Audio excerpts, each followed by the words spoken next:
하나님의 말씀을 보겠습니다.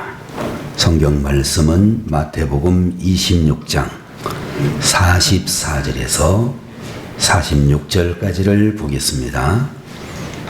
또 그들을 두시고 나아가 세 번째 같은 말씀으로 기도하신 후 이에 제자들에게 오사 이르시되 이제는 자고 쉬라.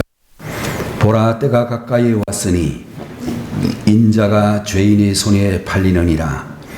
일어나라, 함께 가자. 보라, 나를 파는 자가 가까이 왔느니라. 아멘.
하나님 앞에 다시 기도하겠습니다. 거룩하시고 존귀와 영광과 찬양을 받으시기에 합당하신 하나님 아버지, 오늘 이 시간에도 주의 사랑하는 자녀들에게 거룩한 레위지파의 직분을 주시고 귀한 찬양으로 하나님 앞에 영광을 올려드릴 수 있도록 하시니 감사합니다. 믿음으로 드리는 찬양, 하나님을 사랑함으로 드리는 찬양이 되게 하시며 찬양을 드리는 성도들이나 함께 예배하는 우리 무리들에게 하나님의 놀라우시는 정이 임하는 복된 시간이 되게 해 주옵소서. 부족한 종의 입술에 파수꾼을 세우시기 원하오며 세상이 끝나는 날까지 주님과 함께하는 귀한 사명을 잘 감당하는 종이 되게 하여 주옵소서.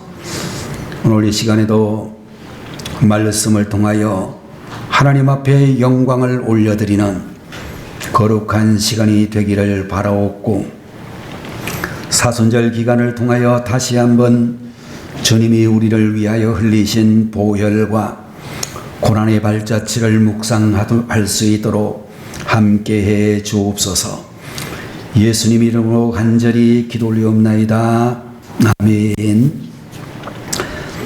오늘 시간에는 마태복음 제26장 44절에서 46절까지 있는 말씀을 가지고 일어나라, 함께 가자 라는 제목으로 주의 말씀을 함께 보도록 하겠습니다. 여러분들, 요사이에 우리나라에 도로가 굉장히 발전을 한 것을 볼 수 있습니다. 그래서 고속도로도 굉장히 없던 고속도로가 많이 뚫리고, 또 여러분들, 우리가 정말로 옛날에는 꿈도 꾸지 못했던 고속철도가 생겨서 서울에서 부산까지도 몇 시간 안 돼 가지고 도착을 하는 비행기보다 약간 늦을는지 모르는 그런 속도를 가지고 있는 것을 볼 수 있습니다.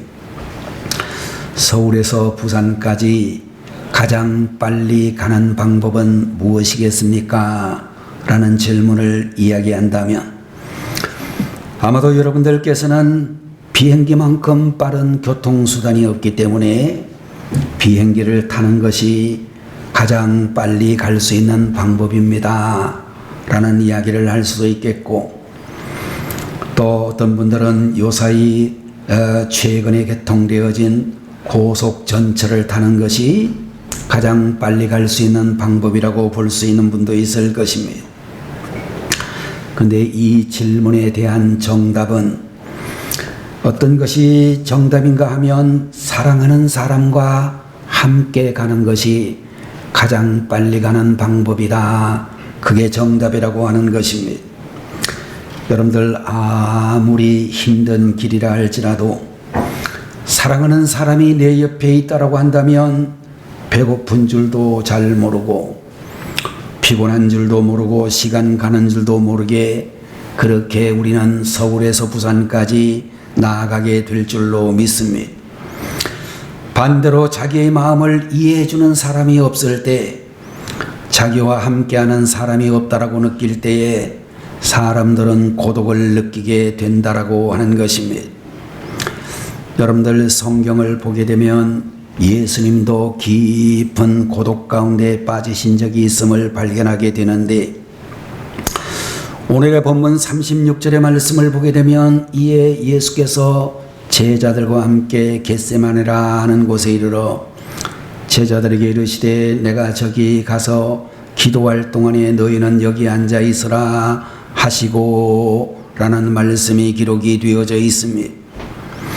십자가를 지시기 전날 밤에 예수님께서는 기도하시기 위하여 겟세마네 동산에 올라가셨는데 혼자 가지 아니하시고 12제자를 다 데리고 가셨다라고 하며, 특별히 감람산의 한 줄기라고 볼 수 있는 겟세마네 동산이라는 곳에 도착하신 예수님께서는 베드로와 세베대의 두 아들을 데리고 가실새 고민하고 슬퍼하사 이에 말씀하시되 내 마음이 매우 고민하여 죽게 되었으니 너희는 여기 머물러 나와 함께 깨어 있으라 하시고 라는 말씀이 기록이 되어져 있습니다.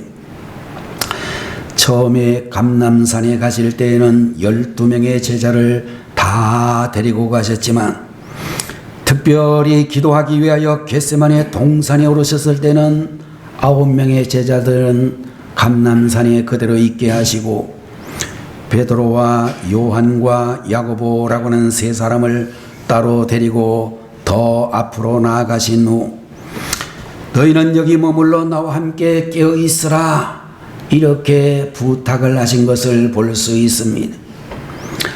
여러분들 우리는 여기에서 한 가지 질문을 할 수가 있는데 왜 예수님께서는 베드로와 야고보와 요한이라고 하는 세 사람을 데리고 가셨을까? 라는 생각을 하게 되어질 것입니다. 아마도 여러 가지 이유가 많이 있겠지만은 그 중에 한 가지는 인성을 가지고 계셨기 때문이다. 이렇게 이야기할 수 있을 것입니다.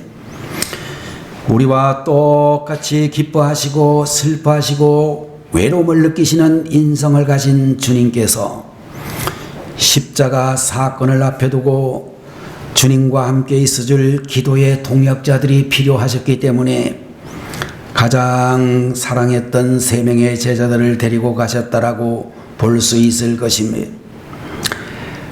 그런데 여러분들 우리가 본문 성경을 보게 되면 베드로와 요한과 야고보 이 세 사람은 주님의 기대와는 달리 주님에게 전혀 도움이 되지 못했으며 고통의 밤을 지새우는 주님이 정말로 더욱 외로워지셨다라고 말씀을 해 주시고 있습니다. 40절의 말씀을 보게 되면 제자들에게 오사 그 자는 것을 보시고 베드로에게 말씀하시되 너희가 나와 함께 1시간도 이렇게 깨어 있을 수 없더냐 라고 주님이 말씀하시는 것을 볼 수 있습니다. 예수님께서는 주님께서 지셔야 되는 십자가를 생각하며 얼굴을 땅에 대고 엎드려 기도하신 후 제자들에게 오셨는데, 제자들 함께 기도하자고 불렀던 세 사람의 제자는 다 잠을 자고 있었다라고 말씀하고 있습니다. 베드로를 흔들어 깨우시면서 1시간 동안도 깨어서 기도할 수 없느냐라고 말씀하시는 예수님의 말씀이 기록이 되어져 있습니다. 두 번째 제자들을 떠나 다시 기도하시고 다시 돌아오셨는데 여전히 잠을 자고 있었습니다. 세 번째 다시 기도를 마치신 후 제자들에게 오셔서 말씀하시기를, 제자들에게 오사 이르시되 이제는 자고 쉬라. 보라, 때가 가까웠으니 인자가 죄인의 손에 팔리오리니라 라고 말씀을 하시고, 여러분들 일어나라 함께 가자라고 46절에서 말씀을 해주시고 있습니다. 여러분들 여기에서 말씀하고 있는 일어나라 함께 가자라고는 이 말씀은 어떤 의미를 가지고 있을까 생각을 해보게 되면, 첫 번째로는 믿음으로 결단하라고 하는 그런 의미가 담겨 있는 말씀이라고 생각이 되어지는 것입니다. 하나님께서 계획하신 때가 가까웠기 때문에 이제는 모든 상황을 정리해야 될 때가 되었으니 이제는 실천하기 위하여 믿음으로 결단하라고 제자들을 강권하고 계시는 것을 볼 수 있습니다. 이제 주님이 가야 하실 길은 십자가의 길이며, 그것은 사람으로서 차마 감당할 수 없는 힘들고 어려운 일이었을 것으로 생각이 되어집니다. 죄가 없으신 주님께서는 이미 하나님의 뜻을 깨달았고 고난 후에 주어질 영광을 보셨기 때문에 의연하게 결단하시고, 사랑하는 제 제자들을 향해서도 나와 함께 가자라고 말씀하시며 결단을 촉구하시는 것을 볼 수 있습니다. 자, 여러분들, 우리의 믿음의 결단이 하나님의 역사를 일으킨다는 사실을 아셔야 되겠습니다. 믿음의 결단이야말로 기적을 일으키는 열쇠가 된다는 사실을 알아야 될 것입니다. 페르시아의 왕비 에스더가 하만의 계략을 알고 죽으면 죽으리라 결단하고 왕에게 나아갔을 때에 어떤 일이 일어났습니까? 하만의 음모를 만천하에 드러냈을 뿐 아니라 몰살할 수밖에 없었던 유다민족을 구할 수 있었다라고 성경은 말씀해 주시고 있습니다. 여러분들, 우리는 구약 성경 에스더 시절에 나타난 페르시아의 왕의 이름이 아하수에로라는 왕이었다라고 성경에 기록이 되어져 있는데, 여러분들, 일반적으로 성경에 나와 있는 아하수에로라고는 이 이름은 서양의 역사책을 돌아보게 되면 어떤 이름으로 나오느냐 하면 크셀크세스라는 그런 왕으로 나타나고 있고, 이 사람은 여러분들이 아시는 대로 그리스를 쳐들어가 가지고 그리스 정복에 실패했던 페르시아의 왕이라고 그렇게 알려져 있습니다. 여러분들, 페르시아의 가장 위대한 황금기를 이끌었던 왕 크셀크세스라고 하는 사람이 바로 에스더의 남편인 페르시아 왕이었다라고 말하고 있습니다. 여러분들, 왕비 에스더가 하만의 계략을 알고 죽으면 죽으리라 결단하고 왕에게 나아갔을 때에 하만의 음모를 만천하에 드러내고 몰살할 수밖에 없었던 유대의 민족을 구할 수 있었다라고 말씀하고 있는 것입니다. 옛날 중국에 어리석어 보이는 한 노인이 계셨는데, 공교롭게도 그 노인의 집 앞에 큰 산이 있어서 그 산 때문에 노인은 늘 불편을 느끼며 그렇게 살고 있었습니다. 어느 날 이 노인은, 어리석었던 그 노인은 그 산을 옮겨야 되겠다 작정을 하고 삽을 들고 곡괭이를 가지고 산을 파내기 시작을 했습니다. 그랬더니 그 산에 살고 있었던 산신령이 나타나가지고 그 노인을 향하여 말하기를, 이 어리석은 노인아, 산을 판다고 그 산이 없어지겠느냐 라고 그렇게 노인에게 이야기를 했습니다. 그랬더니 한자로 우공이라는 뜻을 가지고 있는 어리석은 노인은 대답을 하기를, 내가 파다가 안 되면 내 아들이 파고, 내 아들이 파다가 안 되면 내 아들의 아들이 파고, 내 아들의 아들이 파다가 안 되면 내 아들의 아들의 아들이 파면 되지요. 그러면서 이야기를 계속했습니다. 그의 대답을 들은 산신령이 기겁을 하고 놀라서 산을 한꺼번에 옮겨버렸다 라는 그런 얘기가 있는데, 이 이야기에서 나오는 유명한 이야기, 어리석은 노인이 산을 옮긴다는 의미를 가지고 있는 우공이산이라고 하는 사자성어가 생겼다 라는 이야기도 있습니다. 여러분들, 중국 사람들이 제일로 좋아하는 고사성어 중에 하나가 우공이산이라는 말이라고 그렇게 알려져 있습니다. 여러분들, 이 말은 우리의 신앙생활에서도 가장 필요한 말씀이라는 생각을 하게 되어집니다. 여러분과 제가 신앙생활을 하게 될 때에 결단하지 않고서는 절대로 좋은 결과를 얻을 수가 없다라는 것을 아셔야 되겠고, 우리가 죽으면 죽으리라는 결단을 하게 될 때에 하나님의 역사가 나를 통하여, 우리 교회를 통하여, 또는 한국 교회를 통하여 일어나게 되어질 줄로 믿는 것입니다. 여러분들, 우리들은 결단을 하지 못한 채 우물쭈물 흐지부지 하다가 목표도 이루지 못한 채 인생이 끝나버리고 마는 것입니다. 될 대로 되라라든지 캐세라 세라라든지 이런 말은 정말 우리 성도들의 입으로 내서는 안 되는 말이라고 생각이 되어집니다. 두 번째로, 일어나라 함께 가자라고 하는 이 말씀은 믿음으로 행동하라 라는 뜻을 가지고 있는 말씀이라고 하는 것입니다. 자, 여러분들, 우리가 결단을 했으면 행동으로 나타나야 될 줄로 믿는 것입니다. 예수님께서는 겟세마네 동산에서 3번 기도하신 후 믿음으로 결단만 하신 것이 아니라 행동을 하신 것을 우리들은 볼 수 있습니다. 여러분들, 우리 자신을 비롯하여 우리 주변에 있는 많은 사람들 중에 정말로 이같이 건강하지 못한 믿음을 가지고 있는 사람들을 볼 수 있는데, 예를 들면 기도는 열심히 하는데, 결단은 수도 없이 많이 하는데 정작 행동으로 옮기지 못하는 사람들을 우리는 수없이 찾아볼 수 있을 것입니다. 얼마 전 인터넷에서 나온 대학생이 되면 이라는 제목의 글이 있었는데, 그 내용을 보면 대체적으로 다음과 같은 내용이라고 알려져 있습니다. 첫 번째로, 대학생이 되면 선생님들이 말하던 캠퍼스의 낭만이 있는 줄 알았다. 두 번째, 대학생이 되면 언제든지 미팅 약속이 있는 줄 알았다.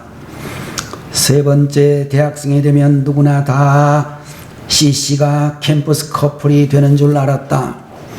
네 번째로, 대학생이 되면 시간이 남는 줄 알았다.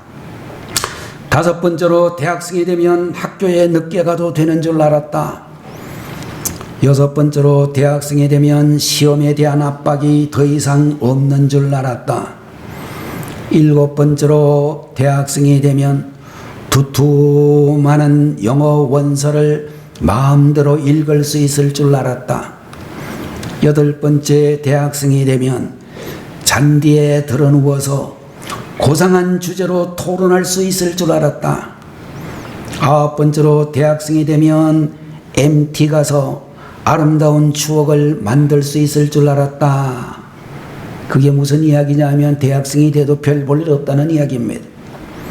일반적으로 고등학교를 다니는 학생들을 보면 나중에 내가 대학생만 되면 자기가 하고 싶은 것을 마음대로 하고 마음 편하게 있을 줄 지낼 줄 그렇게 되지 않을까 기대를 한다는 것입니다. 그날만을 기다리면서 어려운 고등학교 시절을 보냈습니다. 그러나 막상 대학생이 되면 대학 생활이 결코 만만하지 않다는 것을 얼마 지나지 않아 깨닫게 된다는 것입니다.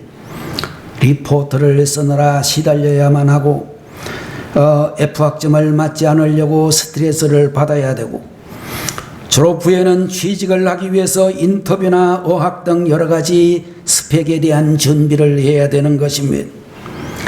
결국 고등학생 때에 내가 대학생이 되면 저절로 이렇게 되고 저렇게 되겠지 라고 했던 그 생각은 순전히 착각에 불과하다는 것입니다. 그런데 문제는 이러한 착각을 우리 믿는 사람들도 한다는 사실입니다. 기도는 열심히 하는데 결단은 잘하는데 아무것도 하지 않은 채 세월만 보내는 교인들이 수없이 많다는 것입니다. 여러분들, 우리가 분명히 알아야 될 것은 우리 기독교는 가만히 자리만 틀고 앉아 명상하는 종교가 아니라는 것을 아셔야 되는 것입니다. 기독교는 가만히 앉아 사과가 떨어지기를 기다리는 종교가 아니며 열심히 기도하고 결단을 했으면 믿음으로 나아가야 한다라고 믿음을 행동으로 옮겨야 된다라고 말씀하고 있는 것입니다. 서양의 역사책을 보게 되면 갈리아 총독이었던 줄리어스 시저 카이사르라고 하는 장군의 이야기가 기록되어져 있는데 카이사르는 로마의 황제가 되려는 야심을 품고 자기의 군대를 거느리고 로마로 진군을 해 갔습니다. 마침내 로마 시가 바라보이는 루비콘 강가에 그의 군대가 멈추게 되었습니다. 그는 그 강을 건너기 전에 고민을 많이 하게 되었습니다. 내가 성공하면 나는 영웅이 되지만 실패하면 나는 죽을 수밖에 없다. 과연 이것은 현명한 판단인가? 내가 승리를 할 수 있을까? 그런 고민을 가지고 굉장히 힘들어했다는 것입니다. 그는 자기도 모르는 사이에 루비콘 강을 건너야 되나 말아야 되나 갈등을 하고 있었습니다. 그때 어디선가 시저가 데리고 온 군인들 중에 한 나팔수가 나팔을 울려 불고 있었습니다. 그 순간에 카이사르는 마음의 결단을 하기를 이미 주사위는 던져졌다 라고 외치면서 로마에 진군하여 결국엔 로마를 점령하고 역사상 최초의 로마 황제로 등극하는 이 가이사 아구스도 여러분들 시저의 아들이었던 아구스도 시절에 예수님이 베들레헴에 탄생하는 그런 이야기가 역사책에 기록이 되어져 있습니다. 여러분들, 앤드류 모레이라고 하는 유명한 목사님, 예수를 믿는 그 순간부터 우리는 하나님의 순종의 학교에 입학한다 라는 유명한 말씀을 우리들에게 해주고 있습니다. 여러분들, 우리가 한평생 배워야 될 것은 순종이며 우리 성도들이 수십 년 동안 신앙생활을 하면서도 하나님의 기적을 체험하지 못하는 가장 강력한 이유는 순종을 하지 못하기 때문이다 라고 성경은 가르쳐주고 있습니다. 여러분과 제가 믿음으로 순종하면, 믿음으로 행동하면 홍해가 갈라지는 것 같은 기적을 이 현 시대에도 여러분이 살고 있는 생에도 분명히 체험하게 될 것입니다. 여러분들, 우리가 믿음으로 나아가게 되면 요단강에 길이 생기는 것 같은 기적을 체험할 수 있을 것입니다. 2000여 년 전 겟세마네 동산에서 제자들에게 말씀하셨던 예수님께서는 오늘 이 시간에도 우리들에게 말씀하시기를 이제는 기도의 자리에서 일어날 때가 되었다. 결단을 했으면 이제는 일어나라. 주저앉아 있지만 말고 믿음으로 행동하라. 이렇게 주님께서 우리에게 말씀하고 계시는 것임을 들으시고 새로운 참으로 믿음의 비전을 향해서 행동으로 나아가시는 여러분들 모두가 되시기를 축원합니다. 세 번째로 일어나라 함께 가자라고는 이 말씀은 믿음으로 함께 하라는 그런 의미를 가지고 있다라고 하는 것입니다. 예수님께서는 겟세마네 동산에 오실 때에 혼자 오시지 않으시고 베드로와 요한과 야고보라고 하는 세 사람과 함께 겟세마네 동산에 올라가셨습니다. 여러분들 지금 여러분들이 예루살렘에 가실 수는 없습니다. 요새 전쟁이 일어나가지고 예루살렘 그 선교 여행을 주관하시는 우리 지방의 목사님이 한 분 계시는데 그분도 얼마 전에 갔다가 오셨습니다. 그분이 이야기하기를 정말로 위험하기는 위험합니다. 이런 이야기를 하시더라고요. 그런데 여러분들 옛날에 예수님이 계셨던 그 감람산 대부분은 지금은 예루살렘 신도시가 건설돼 가지고 거의 흔적을 찾아볼 길이 없고 지금 여러분들이 예루살렘에 가시게 되면 겟세마네 동산이라고 추정되어지는 약 800평 정도의 겟세마네 동산이 보존되어져 있습니다. 거기에 어떤 바위에 그 넓은 바위를 가리켜서 예수님이 기도하셨던 바위라고 이야기하는 분들도 있습니다. 하여간 여러분들 우리가 겟세마네 동산에 가실 때에 세 사람의 제자를 데리고 가셨습니다.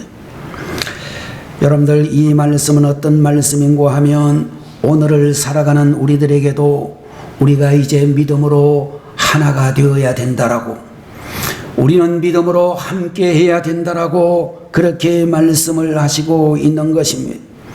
주님과 함께하는 삶을 살 수 있을 뿐만 아니라 성도들 안에서도 서로 믿음으로 하나가 되어야 된다라고 가르치고 계십니다.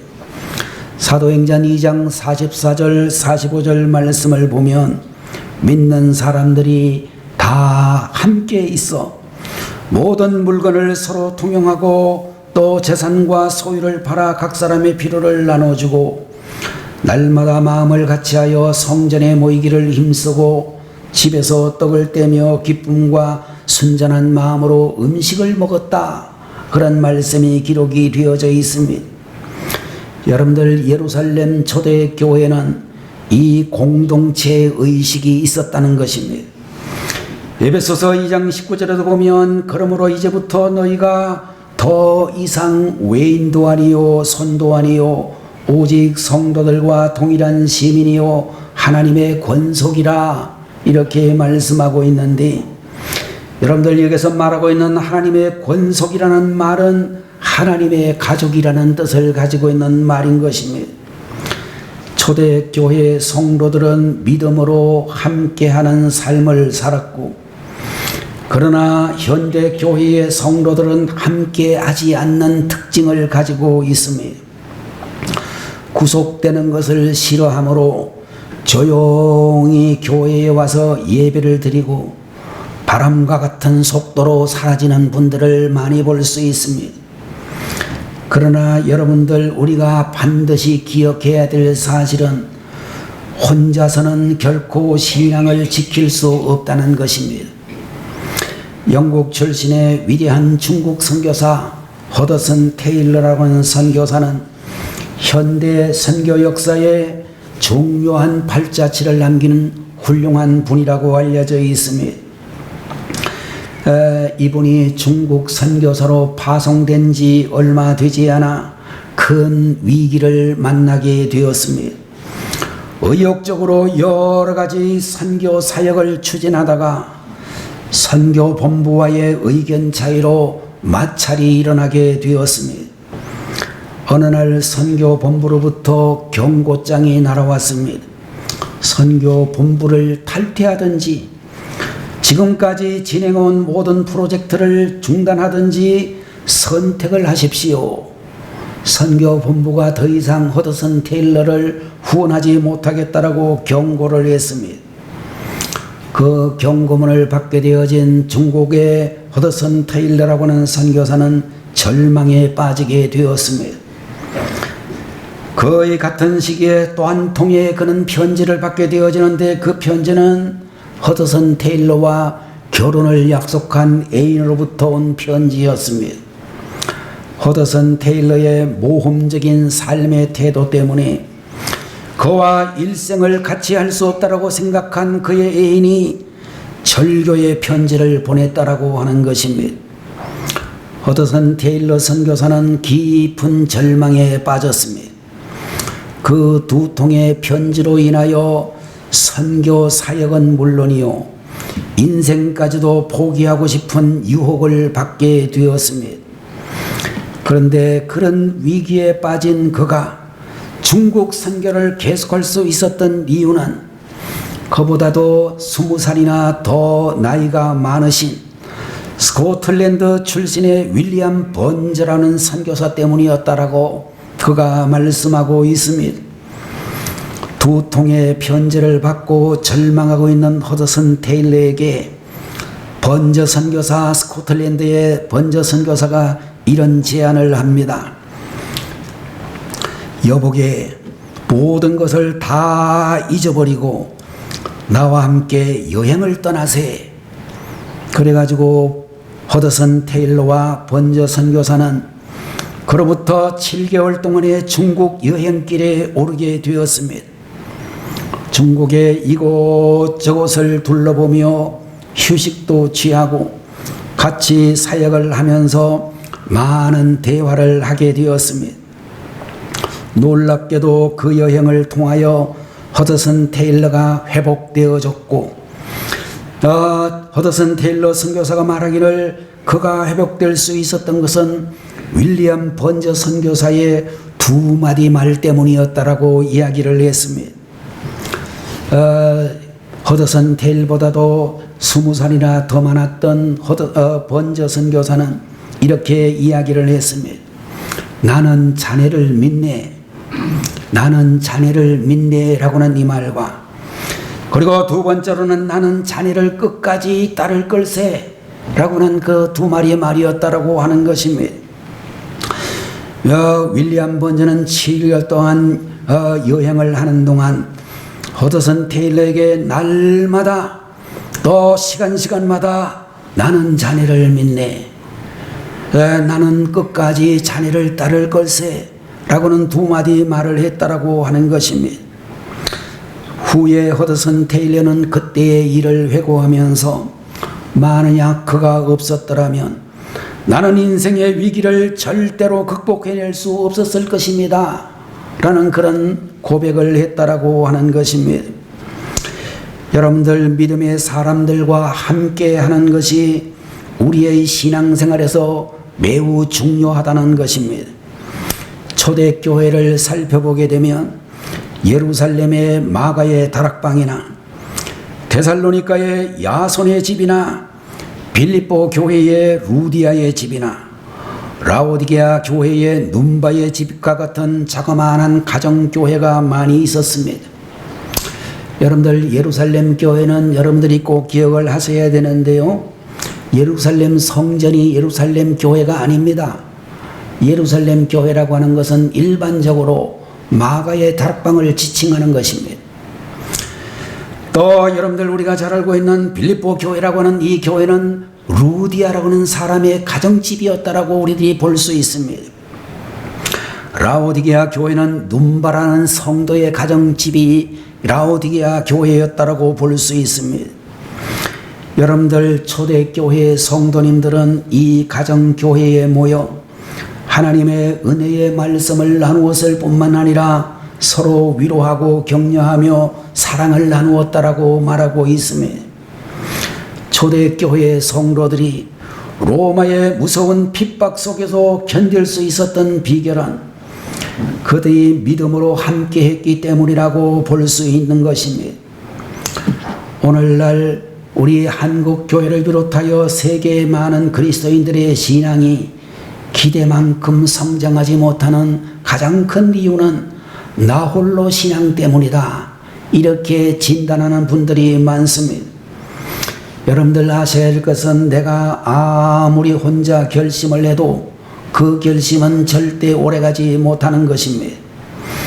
우리가 자꾸 죄에 대해서 무력하게 되는 그런 이유 중에 한 가지는 나 홀로 신앙생활을 하기 때문이라고 그렇게 말하고 있는 것입니다.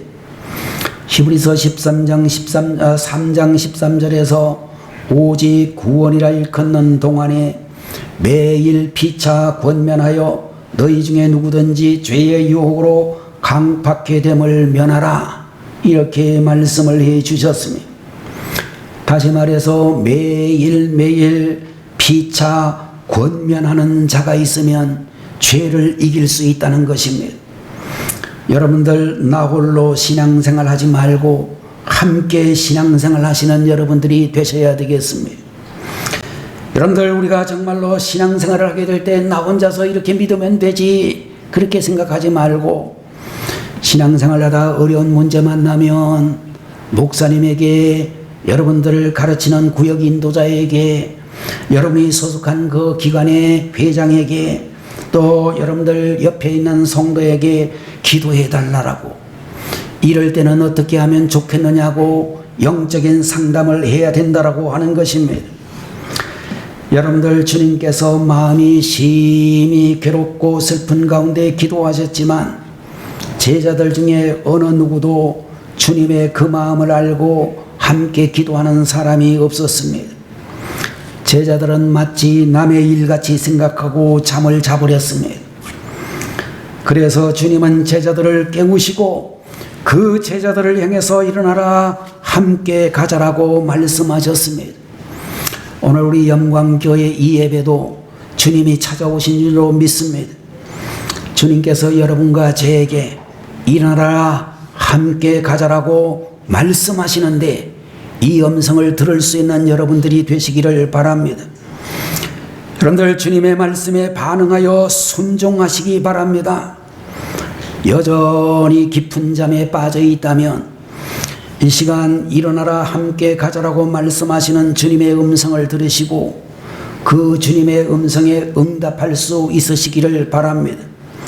믿음으로 결단하시고 믿음으로 나아가시고 믿음으로 함께하여 세상을 이기며 영적 싸움에서 승리할 수 있는 우리 영광교회 가족들이 되시기를 주님의 이름으로 축원합니다.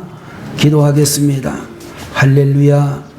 일어나라, 함께 가자라고 하는 주님의 말씀을 기억합니다. 믿음으로 결단하고 믿음으로 행동하고 믿음으로 함께하는 우리 성도님들 되게 해 주시옵소서. 세상을 이기는 성도, 영적 싸움에서 승리하는 하나님의 사람들, 우리 영광교회 성도들을 비롯하여 한국교회의 모든 성도님들이 참으로 이와 같은 분들이 되게 하옵소서.